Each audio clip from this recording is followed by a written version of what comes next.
Good morning students Haryana GK की series को आगे बढ़ाते हुए शुरू करते हैं आज की क्लास स्टूडेंट्स। इससे पहले हमारे 3-4 वीडियो हो चुकी हैं ऐतिहासिक पृष्ठभूमि पर, और आज हम इस चैप्टर का क्वेश्चन नंबर 31 करेंगे। क्वेश्चन है, अहमद शाह अब्दाली ने अपने देश लौटते समय हरियाणा का उत्तरी भाग को अम्बाला बोलते हैं, उसमें जींद, कुरुक्षेत्र, करनाल किसको सौंप दिया था भाई। यानी कि अहमद शाह अब्दाली ने अपने देश वापस लौटते समय जो हरियाणा का उत्तरी भाग था, जिसमें अम्बाला, जींद, कुरुक्षेत्र, करनाल जिले आते हैं, वो सारे किसको सौंप दिए थे? तो वो सरहिंद के गवर्नर जैन खां को। सरहिंद का गवर्नर कौन था? जैन खां था, और जैन खां को ही अक्षारे क्षेत्र सौंप दिए थे। अम्बाला, जींद, कुरुक्षेत्र और करनाल सरहिंद के गवर्नर जैन खां को सौंप दिए। नेक्स्ट है भाई, रामकौर का संबंध इनमें से किसके साथ था? यानी जो रामकौर थी उनका संबंध इन चारों जिलों में से या जगहों में से किसके साथ था? तो रामकौर का संबंध छछरौली किसके साथ था भाई? छछरौली। और ये कहाँ पर है? यमुनानगर के अंदर है। इसको हरियाणा की चेरापूंजी के नाम से भी जाना जाता है। सी इसका राइट आंसर होगा, छछरौली। हरियाणा के हिसार जिले के अग्रोहा एवं बरवाड़ा से प्राप्त सिक्कों से हरियाणा के किस गणराज्य के संबंध में जानकारी प्राप्त होती है? तो हरियाणा के हिसार जिले के अग्रोहा एवं बरवाड़ा से प्राप्त सिक्कों से हरियाणा के अगर गणराज्य की, यानी कि बरवाड़ा से प्राप्त सिक्कों से हरियाणा के अगर गणराज्य के संबंध में जानकारी मिलती है। बी इसका राइट आंसर होगा। हरियाणा के हिसार जिले के अग्रोहा और बरवाड़ा से जो सिक्के प्राप्त हुए हैं वो अगर गणराज्य से प्राप्त उनकी जानकारी हमें बिल्कुल मिलती है। बी इसका राइट आंसर होगा, अगर गणराज्य। फिर है, 12वीं शताब्दी में किस चौहान शासक ने हरियाणा प्रदेश पर आक्रमण करके तोमरों को पराजित किया था? यानी कि उनका नाम आपको बताना है जो 12वीं शताब्दी के अंदर चौहान शासक था, हरियाणा प्रदेश पर आक्रमण करके तोमरों को पराजित कर दिया था। तो वो थे अर्णोराज। अर्णोराज ने 12वीं शताब्दी में हरियाणा प्रदेश पर आक्रमण करके तोमरों को पराजित कर दिया था। सी इसका राइट आंसर होगा स्टूडेंट्स। नेक्स्ट है भाई, गोलकगढ़ का किला किसने निर्मित करवाया था? इन चार राजाओं में से किसने गोलकगढ़ का किला निर्मित करवाया? तो वो थे राजा रावत। राजा रावत ने गोलकगढ़ का किला बनवाया था। फर्स्ट इसका राइट आंसर होगा, गोलकगढ़ का किला राजा रावत ने बनवाया था। नेक्स्ट है, कौन सा अभिलेख जानकारी देता है कि हरियाणा राज्य की राजधानी दिल्ली है?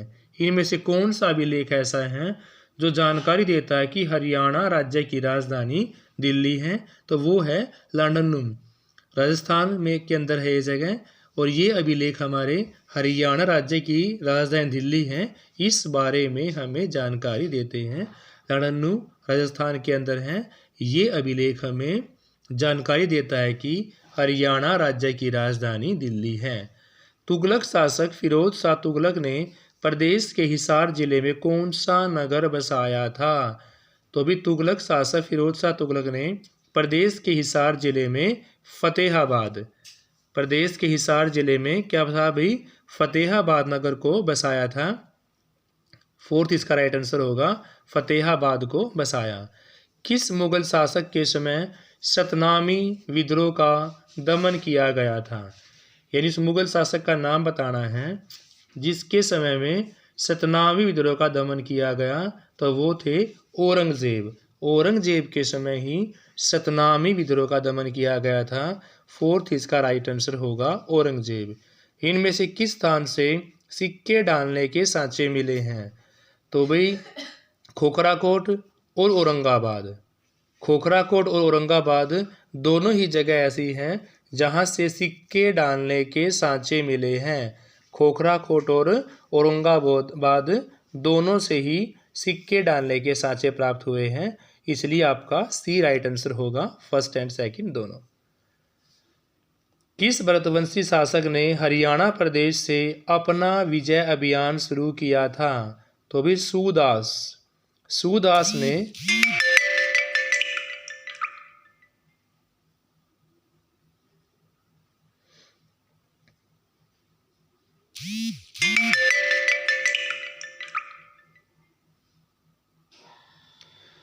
यानी कि सूदास जी ने हरियाणा प्रदेश से अपना विजय अभियान शुरू किया स्टूडेंट्स। फर्स्ट इसका राइट आंसर होगा। इनमें से किस स्थान से प्राप्त पृथ्वीराजादित्य का अभिलेख सामरिक महत्व को दर्शाता है? तो वो है हस्ती। हस्ती ऐसा अभिलेख है जहाँ से द्वितीय अभिलेख सामरिक महत्व को दर्शाता है। हस्ती is right answer of this question.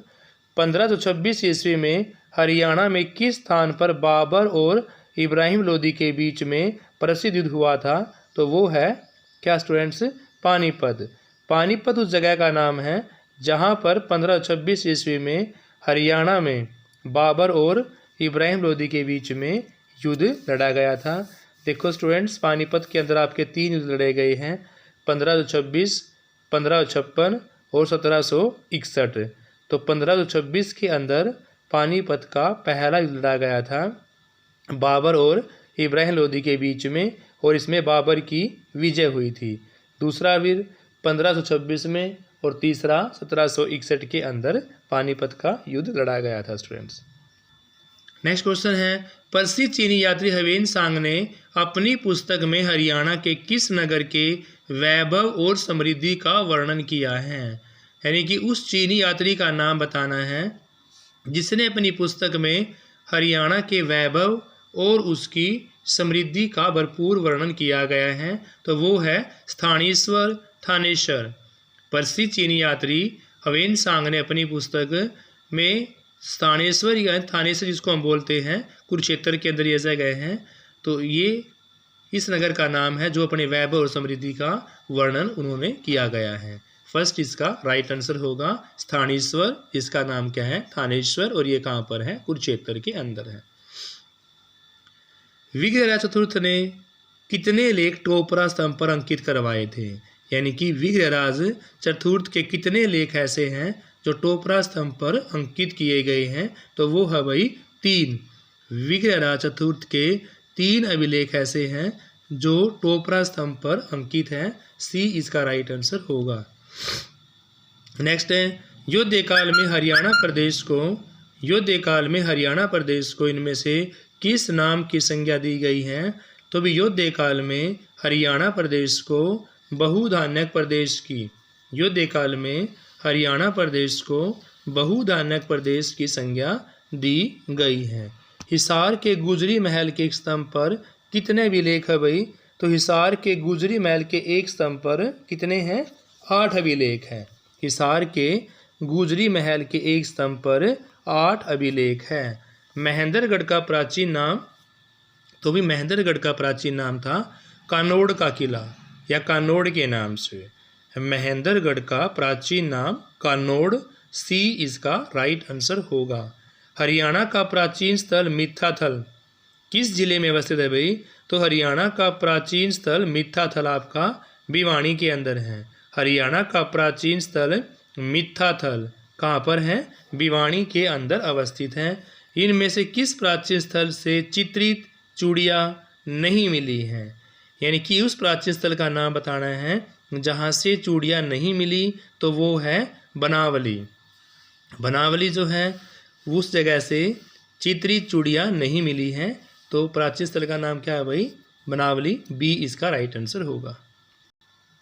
Next है, हरियाणा से प्राप्त अभिलेख में सर्वाधिक महत्वपूर्ण कौन सा है? आपके पास 4 अभिलेख दिए गए हैं। एक धुंध से प्राप्त अभिलेख, बिजोलिया से प्राप्त अभिलेख, टोपरा से प्राप्त अभिलेख और अनन्नू जो राजस्थान के अंदर हैं उनसे प्राप्त अभिलेख। तो भी हरियाणा से जो प्राप्त अभिलेख है उस चारों में से सबसे महत्वपूर्ण आपका टोपरा से प्राप्त अभिलेख महत्वपूर्ण है। कौन सा भी? टोपरा से प्राप्त अभिलेख। इनमें से हरियाणा के किस गणराज्य का उल्लेख महाभारत के द्रोण पर्व में मिलता है? तो भाई इन चारों में से योध्य गणराज्य ऐसा है, इन चारों में से योध्य गणराज्य ऐसे हैं जहाँ से महाभारत के द्रोण पर्व का उल्लेख मिलता है। कर्ण के किले के अवशेष किस स्थान से प्राप्त हुए भाई? तो कर्ण के किले के अवशेष थानेसर से। कर्ण के किले के अवशेष जो है वो थानेसर जगह से प्राप्त हुए हैं। बी इसका राइट आंसर होगा, थानेसर। पेहवा से प्राप्त अभिलेख किसके अभिलेख से ज्ञात होता है कि पेहवा घोड़ों के व्यापार के लिए प्रसिद्ध था? तो वे आपके भोजदेव। पेहवा से प्राप्त भोजदेव अभिलेख से ज्ञात होता है कि पेहवा जो है वो घोड़ों के व्यापार के लिए प्रसिद्ध के अंदर था। और भाई ये क्वेश्चन भी कई बार पूछा जा सकता है कि पेहवा यानी कि घोड़ों के व्यापार के लिए कौन सी जगह फेमस थी? तो घोड़ों के व्यापार के लिए हरियाणा के अंदर पेहवा ये ऐसी जगह है जो फेमस मानी गई है। और यहाँ पर क्वेश्चन क्या पूछा गया है भाई कि पेहवा से प्राप्त किसके अभिलेख से ज्ञात होता है कि पेहवा घोड़ों के व्यापार के लिए प्रसिद्ध था? तो वो आपके भोजदेव स्टूडेंट्स। गांव में राजस्व की वसूली किसकी मदद से की जाती है? तो भाई गांव में राजस्व कर की वसूली पटवारी के द्वारा की जाती है। गांव के अंदर राजस्व की वसूली या पैसे की वसूली, करों की वसूली जो होती है वो पटवारी के द्वारा प्राप्त की जाती है। नेक्स्ट है, किस सन में हरियाणा मराठों के अधिकार क्षेत्र में रहा? तो भाई मराठों के अधिकार क्षेत्र में 1757 और 58। हरियाणा 1757-58 के टाइम के अंदर मराठों के अधिकार क्षेत्र में रहा। फर्स्ट इसका राइट आंसर होगा 1757 और 58। किस ग्रंथ से पता चलता है कि भरत सिंधु तट के निवासी थे? तो वो आपके जैमिनीय ब्राह्मण ग्रंथ क्या है? जैमिनीय ब्राह्मण ग्रंथ का नाम है, जिससे हमें क्या पता चलता है कि जो भरत है वो सिंधु तट के निवासी थे। सी इसका राइट आंसर होगा स्टूडेंट्स, जैमिनीय ब्राह्मण। नेक्स्ट है भाई औद्योगिक कालीन प्राग हड़प्पा, हड़प्पा परवर्ती हड़प्पा और संस्कृतियों के प्रमाण हरियाणा के किस स्थान से प्राप्त हुए हैं? यानी भी औद्योगिक कालीन प्राग हड़प्पा है, हड़प्पा परवर्ती हड़प्पा है, इन संस्कृतियों के प्रमाण हरियाणा के किस स्थान से प्राप्त हुए हैं? तो बनावली, सीसवाल, मिर्ज़ापुर। बनावली, सीसवाल, मिर्ज़ापुर। तो तीनों ही जगह ऐसी हैं जहाँ से औद्योगिक कालीन प्राग हड़प्पा, हड़प्पा परवर्ती हड़प्पा, इन सभी संस्कृतियों के प्रमाण हरियाणा के इन स्थानों से प्राप्त हुए हैं। तो डी इसका राइट आंसर होगा, बनावली, सीसवाल, मिर्ज़ापुर। इनमें से कौन सा स्थान सीसवाल संस्कृति से संबंधित नहीं है? तो भी हिसार ही ऐसी जगह है जहाँ पर मिथ्याथल संस्कृति से संबंध नहीं है। हिसार है जो सीसवाल संस्कृति से संबंध नहीं रखता। फर्स्ट इसका राइट आंसर होगा हिसार। मौर्यकालीन स्तूप एवं उनके अवशेष किस स्थान से प्राप्त हुए? इन चारों में से उस जगह का नाम बताना है जहाँ से मौर्यकालीन स्तूप और उनके अवशेष प्राप्त हुए हैं। तो है हिसार और फतेहाबाद। हिसार और फतेहाबाद ही ऐसे हैं जहाँ से क्या भाई, जहाँ से मौर्यकालीन स्तूप और उनके अवशेष कहाँ से भाई? हिसार से भी और फतेहाबाद से भी प्राप्त हुए हैं। नेक्स्ट है भाई, जब रजिया बेगम का सेनापति कुतुबुद्दीन हसन गोर रणथोर आक्रमण के लिए जा रहा था तो किसने गुरुल्लापत्ती से परेशान करके उसको वापस लौटा दिया? यानी क्वेश्चन ये पूछा गया भाई, जब रजिया बेगम का सेनापति, तो क्वेश्चन आपको ये भी याद रखना है कि रजिया सुल्तान का सेनापति का नाम कुतुबुद्दीन हसन गोर। कुतुबुद्दीन हसन गोर रणथंबोर आक्रमण के लिए जा रहा था तो उनको किसने गुरिल्ला पत्ती से परेशान करके वापस लौटा दिया था? तो वो थे मेवाती। मेवातियों ने गुरिल्ला पत्ती से परेशान करके उनको वापस लौटा दिया था। किनको भाई? रजिया सुल्तान के जो सेनापति थे, नाम क्या था? कुतुबुद्दीन हसन गोर। उनको रणथंबोर के आक्रमण के लिए जब वो जा रहे थे तो गुरिल्ला युद्धपत्ति से परेशान करके उनको वापस लौटा दिया था। फर्स्ट इसका राइट आंसर होगा मेवाती। हरियाणा में कर एकत्र करने वाले साहिबे दीवान को किस कवि ने मुसाहिब कहा है? हरियाणा में कर एकत्र करने वाले साहिबे दीवान को यहाँ पर सूरदास ने, किस कवि ने भाई? सूरदास ने मुसाहिब कहा है। सेकंड इसका राइट आंसर होगा सूरदास। सल्तनत काल में हरियाणा का सबसे छोटा इक्ता कौन सा था? तो भी सल्तनत काल में पलवल, सल्तनत काल में पलवल हरियाणा का सबसे छोटा इक्ता था, इसलिए सेकंड इसका राइट आंसर होगा पलवल।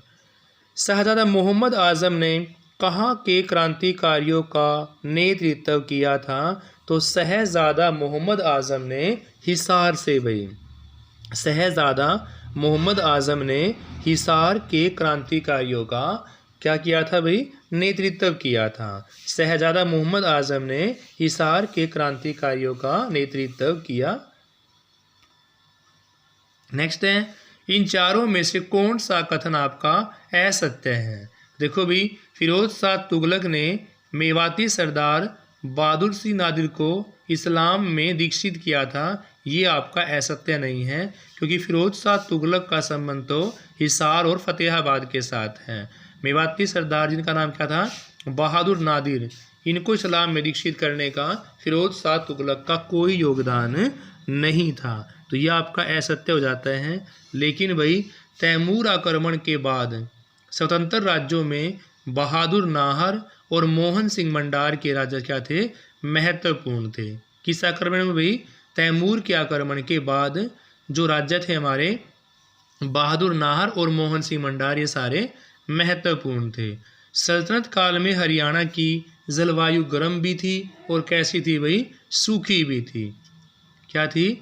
गर्म भी थी और सूखी भी थी सल्तनत काल में। सल्तनत काल में हरियाणा में गांव की अपेक्षा नगर ज़्यादा अधिक थे और जो व्यापार के केंद्र भी माने गए हैं। सल्तनत काल में हरियाणा में गांव की अपेक्षा नगर अधिक भी थे और जो व्यापार का केंद्र भी थे स्टूडेंट्स। नेक्स्ट है, कुरु के बाद किस 16वें शासक ने, कुरु के बाद किस 16वें शासक ने धीवर कन्या से विवाह किया था? तो कुरु के बाद जो 16वें नंबर के शासक थे शांतनु, ये भी क्वेश्चन पूछ सकते हैं। तो शांतनु कौन से नंबर के शासक थे? तो वो थे 16वें शासक। कौन से भी? शांतनु 16वें शासक थे। और कुरु के बाद 16वें शासक ने शांतनु ने ही किससे विवाह किया भाई? धीवर कन्या से विवाह किया। नेक्स्ट है, किस काव्यम के अनुसार कन्नौज शासक यशोवर्मा ने दिग्विजय अभियान चलाया और कुरुक्षेत्र का दर्शन करके अयोध्या चलाया गया? यानी इन चारों में से किस काव्यम के अनुसार कन्नौज शासक यशोवर्मा ने दिग्विजय अभियान चलाया था? वो थे गोडवाहो। गोडवाहो काव्य के अनुसार कन्नौज शासक यशोवर्मा ने दिग्विजय अभियान चलाया और कुरुक्षेत्र का दर्शन करके कहाँ चले गए भी? वो अयोध्या चले गए। नेक्स्ट है, किस पुस्तक में पुष्यभूति की अति प्रशंसा की गई है? तो वो है भाई हर्षचरित। हर्षचरित पुस्तक में पुष्यभूति की बहुत ज़्यादा प्रशंसा की गई है। फर्स्ट इसका राइट आंसर होगा। इनमें से कौन सा हरियाणा का प्रथम प्रादेशिक नाम था? तो भी इन चारों में से ब्रह्मावृत्ति ऐसे हैं जिनका हरियाणा का प्रथम प्रादेशिक नाम रखा गया है। बी इसका राइट आंसर होगा। हरियाणा का प्रथम प्रादेशिक नाम ब्रह्मावृत था स्टूडेंट्स। तो स्टूडेंट्स इस वीडियो में आपके 31 से लेकर 68 क्वेश्चन तक कंप्लीट होते हैं। Thank you students, have a nice day. Please class को लाइक शेयर व शेयर करें। Thank you students.